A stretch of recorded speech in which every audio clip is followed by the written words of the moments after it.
Jumpa lagi dengan Bu Eli dalam pembelajaran PLH. Anak-anak hebat, bagaimana kabar kalian? Semoga kalian tetap sehat, tetap bersemangat. Anak-anak, sebelum pelajaran dimulai, mari kita berdoa lebih dahulu. Bismillahirrahmanirrahim. Rabbi zidni ilma warzuqni fahma.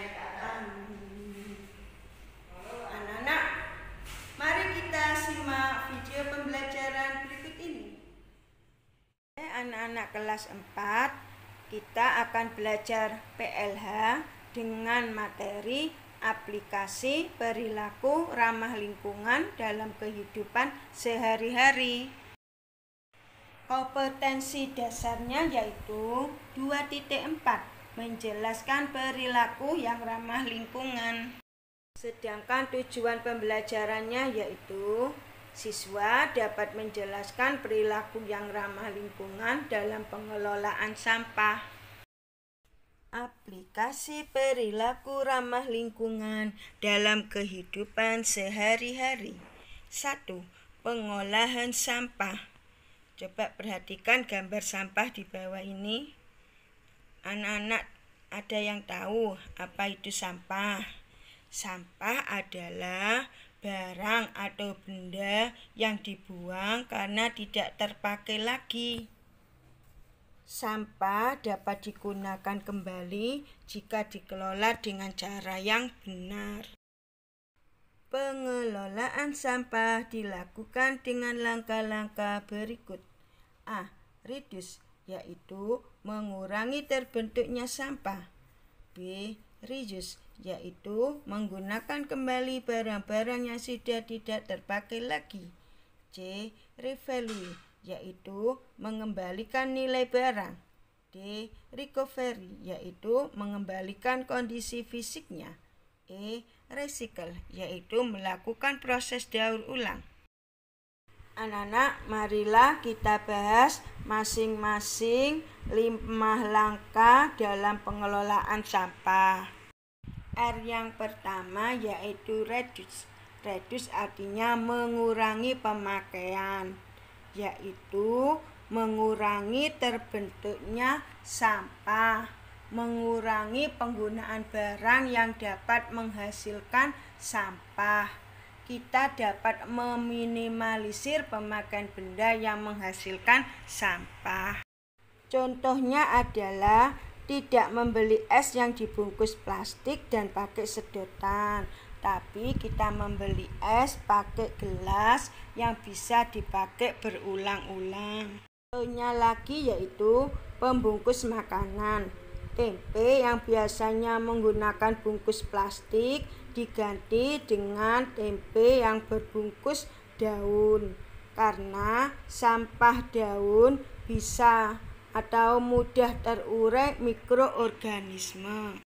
Kantong belanja yang terbuat dari plastik atau kresek diganti dengan kantong khusus belanja yang bisa dipakai berulang-ulang.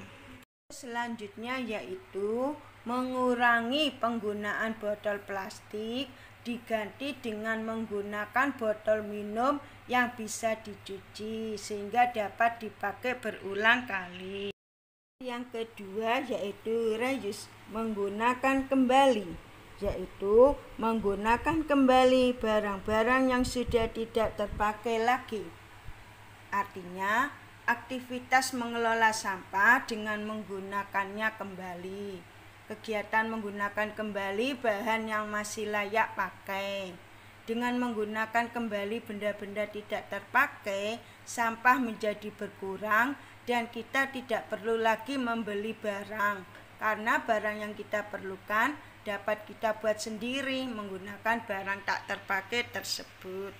Contoh reuse yaitu tempat air kemasan dari plastik dapat dipakai sebagai tempat pembibitan tanaman. Bungkus minyak juga bisa dipakai sebagai tempat pembibitan tanaman atau sebagai polybag. Pot bunga dari ban bekas atau dari sepatu boot bekas. Contoh selanjutnya yaitu kantong plastik atau kresek hasil belanja dapat digunakan kembali sebagai tempat sampah. Yang ketiga yaitu revalue, artinya mengembalikan nilai barang. Contohnya adalah menjual kembali kardus-kardus bekas tak terpakai. Kalian bisa mengumpulkan kardus-kardus bekas tak terpakai atau botol plastik yang tak terpakai, terus kamu jual ke tukang rongsokan atau tukang pengepul. Nanti kalian dapat uang dari penjualan tersebut.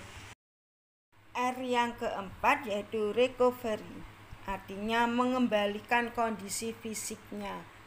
Salah satu contohnya adalah hutan yang rusak. Hutan yang rusak ini karena adanya penebangan pohon secara liar.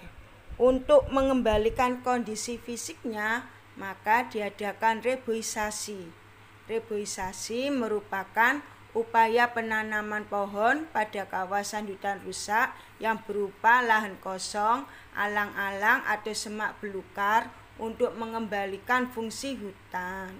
Contohnya lagi yaitu apabila ibumu punya pisau dapur yang sudah berkarat, maka jangan dibuang dulu.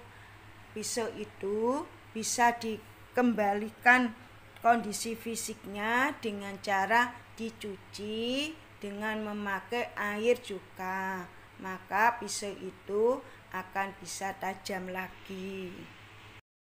Yang kelima yaitu recycle, artinya daur ulang. Recycle merupakan kegiatan mendaur ulang sampah menjadi barang yang bermanfaat bagi kita dan orang lain. Prinsip dari recycle yaitu memanfaatkan barang bekas dengan mengolah materinya untuk digunakan kembali. Contohnya yaitu membuat sandal, topi, tas, dompet atau yang lainnya dari anyaman bungkus kopi, bungkus sabun cair, atau bungkus bekas lainnya. Artinya barang yang sudah tidak kita pakai dan sering dibuang, ternyata dengan kreativitas kita bisa lebih bermanfaat, bisa digunakan, bahkan bisa menghasilkan uang karena bisa dijual sehingga meningkatkan penghasilan kita. Contohnya lagi yaitu membuat keranjang dari koran bekas, bunga dari sedotan, dan masih banyak lagi. Banyak cara memanfaatkan barang-barang bekas menjadi barang yang lebih berguna dan bernilai ekonomis. Contoh yang lain yaitu membuat pupuk kompos dari sampah dapur, sampah basah, sampah organik yang berupa sisa makanan, sayuran, buah bisa dibuat menjadi pupuk kompos. Alhamdulillah, tuntas sudah pembelajaran kita kali ini tentang pengolahan sampah. Sebagai tugas untuk kalian yaitu praktekkan cara mengolah sampah menjadi barang yang bisa dimanfaatkan dengan langkah atau prinsip recycle. Foto proses dan hasilnya, lalu kirim ke WA guru PLH kalian.